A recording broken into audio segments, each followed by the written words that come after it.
Ma'am, मी ऐकलंय की mutual funds मधून टॅक्स सेव्हिंग करता येतं, पण ते नक्की कसं करतं ते कळत नाहीये. अगं अगदी सोपं आहे. तू ELSS म्हणजे इक्विटी लिंक सेव्हिंग स्कीम ऐकलंय का नाव? ELSS हा कोणता नवीन शब्द आहे? ELSS द टॅक्स सेवर म्हणजे ELSS या एक स्पेसिफिक फंडामध्ये इन्व्हेस्टमेंट करून तू वर्षाकाठी 1.5 लाखापर्यंत ATC अंतर्गत टॅक्स सेव्हिंग करू शकते. म्हणजे मी टॅक्स भरायचा जो त्रास आहे तो वाचू शकते? हो नक्कीच.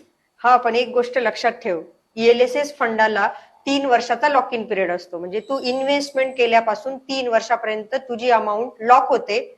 हा पण त्याला रिटर्न्सही खूप चांगले मिळतात. म्हणजे मी एकाच वेळी पैसे वाढवूही शकते आणि टॅक्स वाचवूही शकते. हो, अगदी सोपं आहे. आणि याची एक विशेष गोष्ट अशी की तुला टॅक्स सेव्हिंगसाठी वर्षातून एक रकमी अमाऊंट भरायची गरज नाही. दर महिन्याला तू SIP माध्यमातून ELSS फंडात इन्व्हेस्टमेंट करू शकते. म्हणजे पैसे खर्च न करता टॅक्सही वाचवायचा.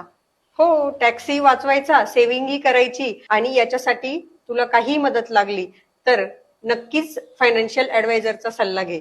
ओके, मग मी याच वर्षी ELSS ची SIP स्टार्ट करणार.